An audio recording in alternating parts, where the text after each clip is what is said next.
Централен дневник на регионалната К1. Македонија во жолта алертна фаза. 53-годишна жена загина во сообраќајна несреќа кај Демир Капија. 3,37 е просечната оценка од државната матура. Со останатите настани започнуваме веднаш. Останете со нас. Еден загина, 4 повредени во сообраќајната несреќа кај Демир Капија. Нови 10.000 хектари државно земјоделско земјиште наскоро ќе им бидат понудени на земјоделците.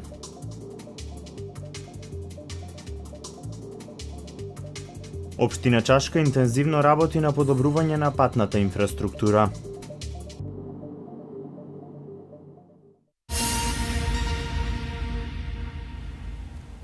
Утрово беше кобно за 53-годишната жена која загина во сообраќајната несреќа која се случи кај клучката Демир Капија. Во незгодата повредени се возачот, сопругата, 2-месечното бебе и 3-годишното детенце кои патувале кон Грција.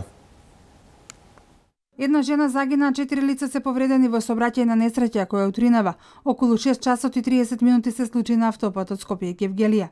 Кај клучката Демир Капија Citroen Berlingo со српски регистарски ознаки изгубил контрола и од мостот на автопатската делница излетел на регионалниот пат. Се работи за тешки телесни повреди кај 3-годишното дете. Тоа е скршеница на основата на черепот, додека кај мајката и кај доенчето се работи за телесни повреди, тие се во моментот во стабилна општа состојба. Полицијата и јавен обвинител на местото на несреќата направија увид. Возилото е предадено за вореден технички преглед и се презимаат мерки за утврдување на причините кои што довеле до сообраќајната незгода. Првичните информации говорат дека српските државјани транзитирале низ Македонија. Крајната цел им била Грција. Од полицијата информираат дека автомобилот е однесен на вореден технички преглед. Инаку за поголема безбедност на патиштата, вчера министерот за внатрешни работи Митко Чавков на граничниот премин Табановце делеше едукативни флаери. Почитување на сообраќајните знаци, прилагодување на брзината според условите на патот се основните препораки кои се упатуваат до патниците кои транзитираат низ Македонија.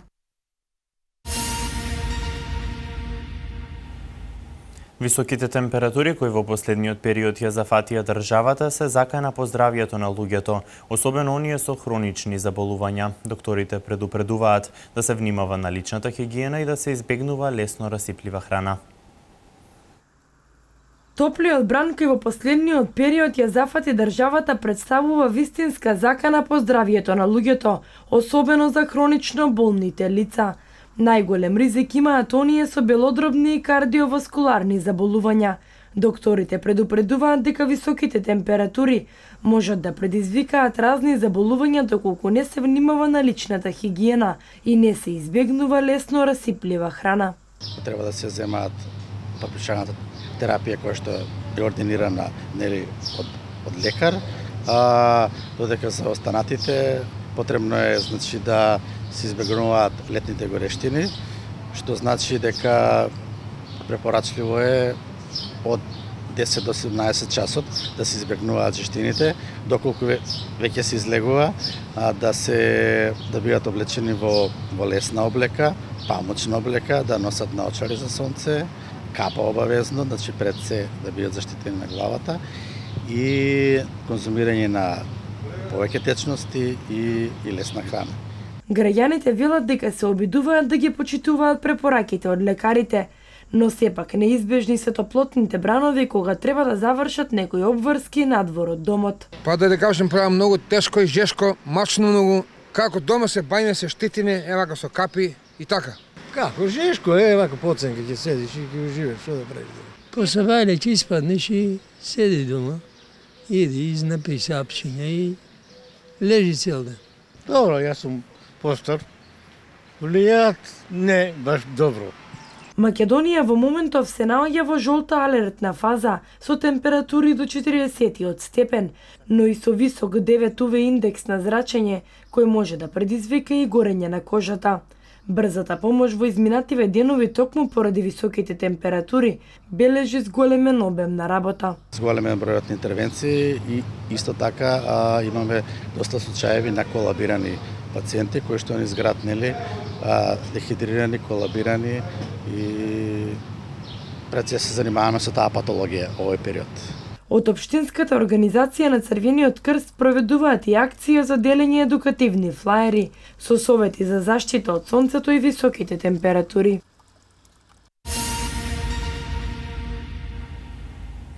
Наскоро треба да биде објавен оглас за доделување околу 10.000 хектари државно земјоделско земјиште. Половина од тоа ќе биде наменето за лица кои сакаат да земат земјиште до 3 хектари и половина за лица, односно компании кои сакаат да земат повеќе од 3 хектари. Земјиштето кое е наменето за оние кои ќе земат над 3 хектари е во Струшкиот, Ресенскиот и Светиниколскиот регион, а оние кои ќе го добијат ќе треба да направат и одредени инвестиции.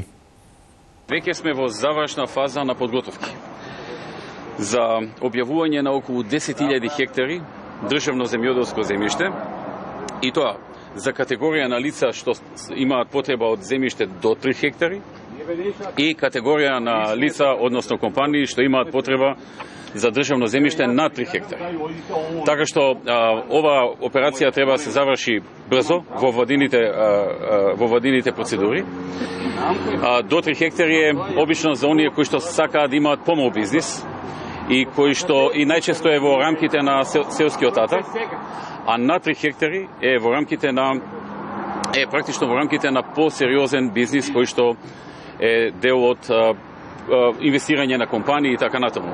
Оние што ќе имаат на 3 хектари практично ќе имаат и обврски дополнителни да направат одредени инвестиции. Значи не само што ќе го земат земјиштето, туку ќе треба да направат и поконкретни инвестиции. Очекувам во наредните недели да се заврши оваа процедура и отприлика пола околу 5.000 хектари е за оние до 3 хектари што ќе земат и слично околу за оние кои што ќе земат над 3 хектари. За оние што планираат да земат над 3 хектари, земјиштето главно е концентрирано во Струшкиот регион, во Ресенскиот и во Светиниколскиот.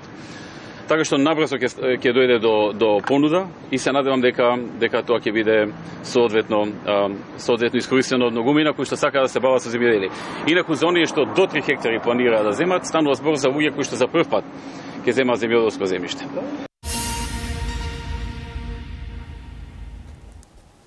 Објавен е вториот пакет на продажба на деловни простории во собственост на Република Македонија од страна на акционерското друштво за стопанисување со деловен простор во државна собственост. На продажба се ставени 100 деловни простории во различни градови низ државата. Објавен е вториот пакет на продажба на деловни простории во собственост на Република Македонија од страна на акционерското друштво за стопанисување со деловен простор во државна собственост. 100 деловни простории во различни градови низ државата се ставени на продажба, од кои најголем број се во Скопје. Во Велес 6, Куманово 12 деловни простории, во Прилеп 8, Гевгелија, Валандово и Струмица по 4, 3 во Битола, Кавадарци, Кичево и Штип и други. Јавното наддавање ќе се одржи по електронски пат на www.deloven-prostor.mk, а право на наддавање имаат физички и правни лица, државјани на Република Македонија, државјани на држави членки на Европската Унија и на ОЕЦД, како и државјани на држави кои не се членки на Европската Унија и на ОЕЦД, а под услови на реципроцитет можат да стекнат право на собственост на деловен простор на територијата на Република Македонија. Заинтересираните лица мора да поднесат пријава за учество на јавното наддавање најдоцна 30 дена од денот на објавата. Подетални информации може да се добијат на веб страната на акционерското друштво www.adddelpro.mk.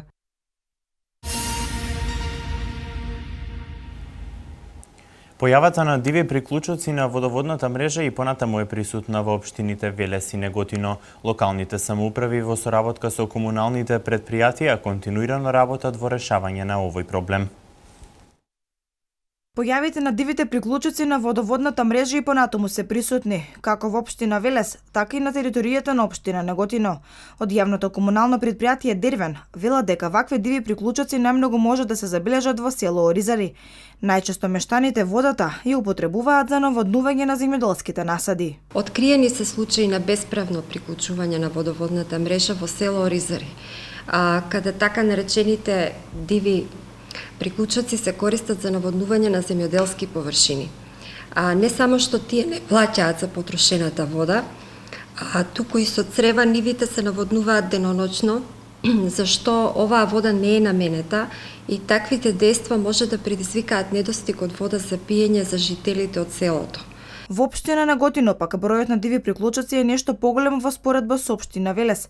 Локалната самоуправа во соработка со јавното комунално предпријатие Комуналец од Неготино работат на решавање на овој проблем, со кој општината се справува веќе подолг временски период. Градоначалникот на Неготино Ванчо Апостолов напомена дека во овој момент вкупната фактурирана вода од влез до реализација изнесува околу 40%. Општината се стреми кон зголемување на овој процент на околу 90%, со што водата која ја користат граѓаните ќе биде целосно фактурирана.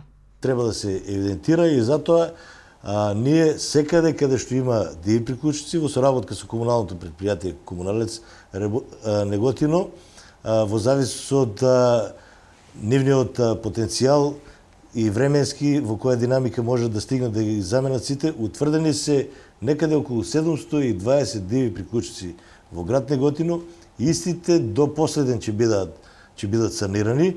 Инаку изминативе денови, поради високите температури, ЈКП Дервен забележале одредено зголемување на потрошувачката на вода.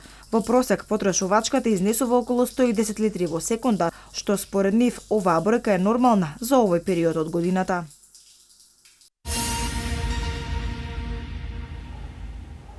Интензивно се работи на инфраструктурата во општина Чашка. Во моментов се реализираат низа проекти, меѓу кои фекалната канализација во Лисиче во вредност од 400.000 евра. Во минатото не се водело грижа за инфраструктурата во реонот на Азот. Ова е болна точка на општина Чашка, но актуелното раководство на општината интензивно работи на овој проблем. Општинските власти моментално реализираат низа проекти во местото каде 40 години не се вложувало, ниту пак имало план да се инвестира. Во населеното место Лисиче ќе се прави фекална канализација, чија вредност е 400.000 евра. Имаме добиено средства од Светска банка, грант за добро и успешно завршен проект кој што беше изградбата на патот кон Мелница. Со тие средства кои што ги добиваме сега и наши средства од општината ќе правиме реконструкција на патот кон Врановци. Тендерската документација е во програма за да се направат улици во повеќе населени места каде досега не се инвестирало. Во блиска иднина ќе го решиме еден голем проблем, бидејќи веќе решивме со патот до Јаболчиште кој ќе се направи, кај што живеат веќе 4000 луѓе, можда и повеќе. Ќе направиме водоснабдување со средства од Министерството за финансии, кои што ќе ги користиме исто така што се преку Светска банка. Пановски најави скоро пуштање во употреба на филтер станицата во населеното место Чашка. Просечната оценка од полагањето државна матура за 2014-2015 во јунската сесија по сите предмети и во сите средни училишта во Република Македонија е 3,37 и е повисока во однос на минатата учебна година, кога средниот успех беше 3,11. Учениците со подобрено знаење оваа година за разлика од претходната и подобар успех по сите предмети од испитот на 8-та државна матура од полагањето во јуни. За разлика од минатата година, зголемен е просекот на оценката од полагање на државна матура, вели Сафет Незири, советник на министерот за образование и наука. Има нагорна линија на успехот по речиси сите предмети, што е од големо значење и е една од политиките на владата на Република Македонија и на Министерството за образование и наука. На државната матура одржана на сесијата јуни 2015 година се пријавиле вкупен број на кандидати 52.090 кандидати.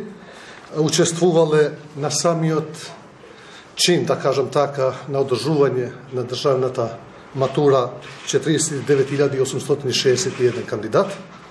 отсуствувале 2229 кандидати.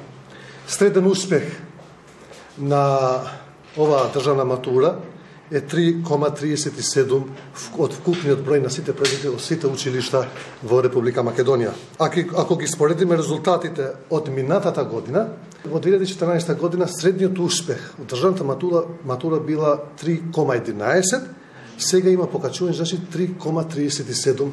Прелиминарните резултати ќе бидат објавени на 14 јули во 12 часот, кога почнува и рокот за поднесување приговори кој ќе трае 3 дена.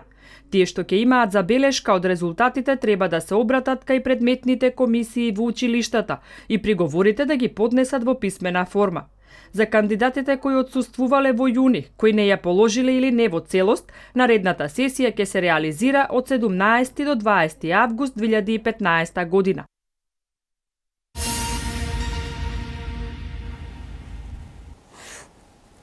Со Кармина Бурана на сцената на Античкиот театар во Охрид вечер започнува 55-тото издание на фестивалот Охридско лето. Денес православните христијани го слават споменот на светите апостоли Петар и Павле. На сцената на Античкиот театар во Охрид вечер ќе почне 55-тото издание на фестивалот Охридско лето. Настанот ќе го отвори ансамблот La Fura dels Baus од Шпанија со изведба на Кармина Бурана од Карл Оруф, а под диригентска палка на Хозеп Винсент во придружба на Македонската опера и балет и Македонската филхармонија. Оваа година драмската програма на Охридско лето ќе изобилува со многу новитети. Ќе бидат изведени 4 премиери на македонските продукции и сите ќе бидат изведени на отворено. На свеченото отворање на 55-тото јубилејно издание на Охридско лето ќе се обрати председателот на Република Македонија Ѓорѓе Иванов.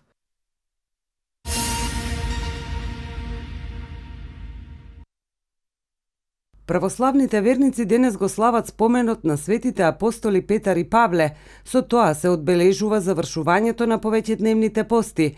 Сочествувањето на празникот светите апостоли Петар и Павле, познати и како Петровден, завршува еден од 4 повеќедневни пости во годината, кој е врзан за празникот на апостолите. На овој ден црквата ги слави двајцата врховни апостоли Петар и Павле, а и историски нивниот празник е утврден пред празникот посветен на 12-те, односно на сите апостоли. Петар и Павле се апостолите кои што се посветиле најмногу во проповедањето на христијанството меѓу јудејците и незнабожците, па црквата ги нарекува првоврховни. Тие се вградиле во темелите на црковниот живот, станале фундамент на црковното битие и денот на споменот на апостолите има големо значење за целата црква, за разбирањето на нејзината цел и смислата на нејзиното служење.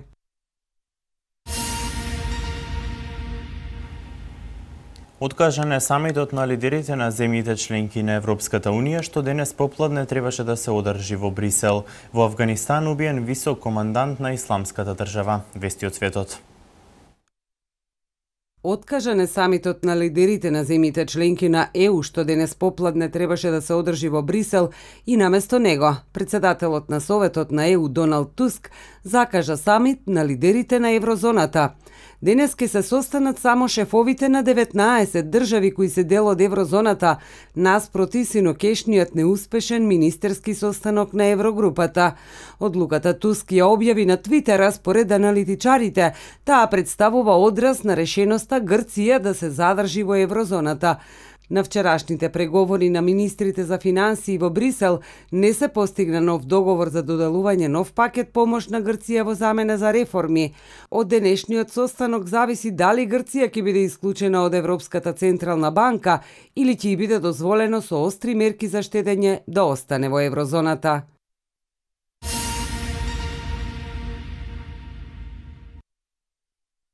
Во напад на беспилотно летало во источниот дел на Авганистан убиен е висок командант на Исламска држава. Станува збор за Хафиз Саид Кан. Тој е четврт лидер елиминиран оваа недела. Тој бил убиен во петокот во областа Ачин во афганистанската провинција Нангахар. Саид Кан бил убиен на собир додека правеле планови. Од Афганистанскиот национален директорат за безбедност велат дека афганистанските оперативци дале податоци на американската војска за да го спроведат воздушниот напад. Во истиот напад биле убиени уште 30 милитанти на Исламска држава.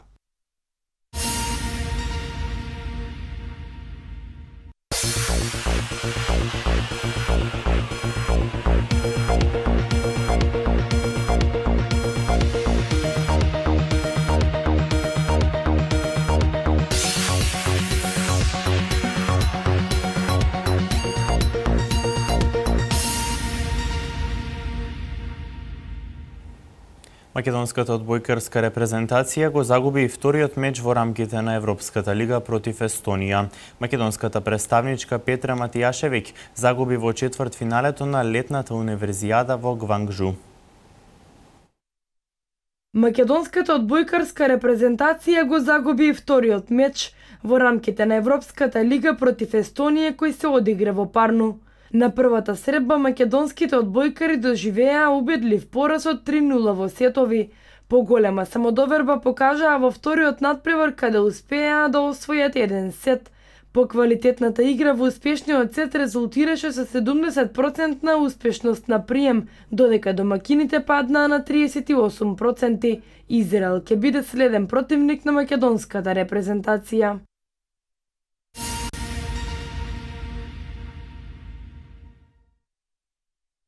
Петра Матијашевиќ, македонската представничка во таеквондо, загуби во четвртфиналето на летната универзијада во Гвангџу. Матијашевиќ настапи во категоријата до 73 килограми, а предходно во осми на финалето ја победи Ким Хујонг од Кореја со 8-7 на поени. Со овој триумф продолжи понатаму за во следниот надпревар да се соочи со Радош, нејзина бивша колешка од хрватската репрезентација. Тактиките на почетокот од надпреварот јасно укажуваа колку противничките се познаваат меѓу себе. Радош ги освои првите поени, но сепак Матијашевиќ покажа солидна борба и не и дозволи на својата ривалка лесно да стигне до победа. Пласманот во четвртфинале на Матијашевиќ ќе и донесе бодови во таеквондо, како еден од критериумите за олимписка норма за Олимписките игри во Рио следната година. Новак Ѓоковиќ со трет трофеј на Вимблдон. Бразиската легенда Роналдињо и покрај бројните шпекулации за неговиот трансфер, сепак останува во родната земја.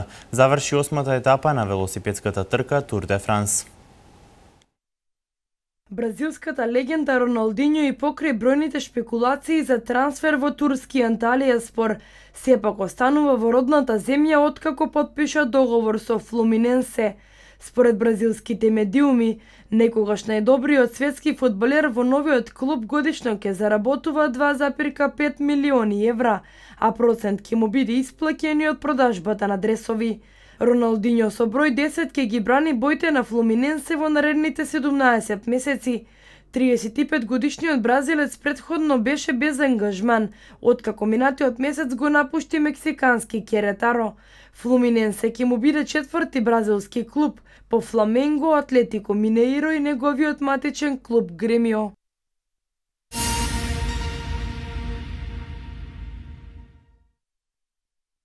Французинот Алекси Вилјермо ја освои осмата етапа на велосипедската трка Тур де Франс, која денеска се возеше од Рен до Мур де Бретањ.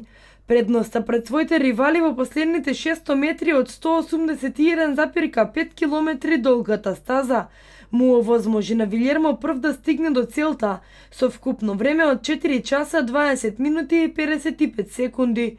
Со 5 секунди за останување заврши Ден Мартин, а Алехандро Валверде заврши на третото место со 10 секунди за останување зад победникот. Водството во генералниот пласман го задржа британецот Крис Фром, а на втората позиција е Петер Саган со 11 секунди за останување. Утре се вози и екипниот хронометар во должина од 28 километри.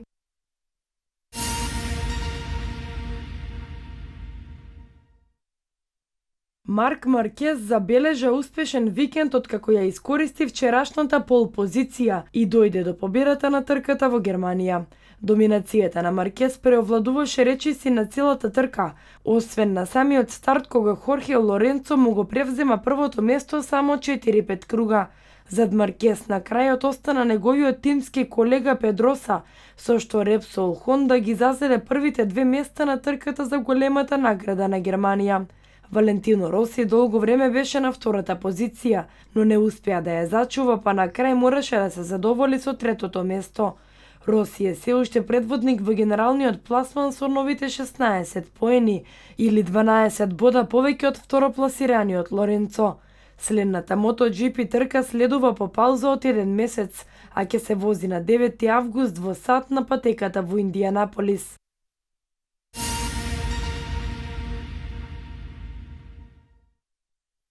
Ѓоковиќ стигна и до третиот свој трофеј во четвртото финале на Вимблдон, откако во дуелот со Рожер Федерер освои победа во 3 од вкупно 4 сета. Во пресметката на најдобрите тенисири на денешницата, Ѓоковиќ сосема заслужено стигна до триумфот, комплетно надигрувајќи го Федерер, кој единствено што успеа е барем да освои еден сет. Српскиот и швајцарскиот тенисер го играа 40-тиот меѓусебен јубилеен дуел. Ѓоковиќ можеше и многу полесно да дојде до победата во финалето на Вимблдон и одбрана на минатогодишната титула, но во вториот сет не успеа да искористи 7 сет топки. Сепак тоа не го разниша неговиот ритам, па во третиот и во четвртиот сет со целосна доминација комплетно го надигра противникот, за сосема заслужена конечна победа, потврдувајќи дека во моментов е едноставно најдобриот во светскиот тенис.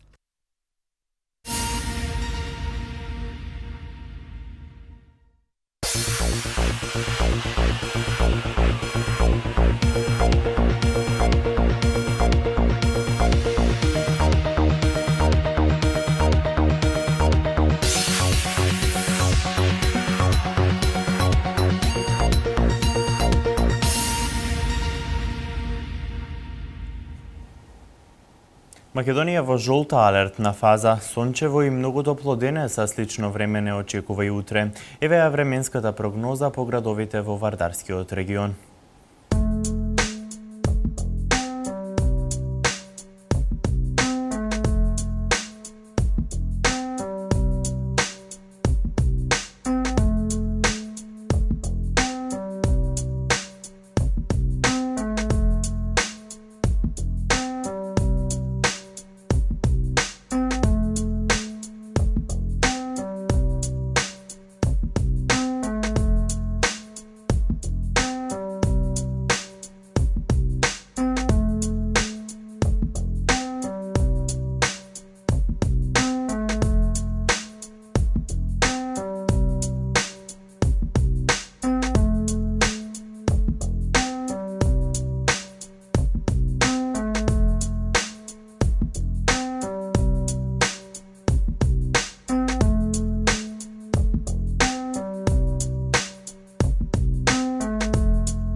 Ви благодарам на вниманието, почитувани. Пријатна неделна вечер со К1. Пријатно.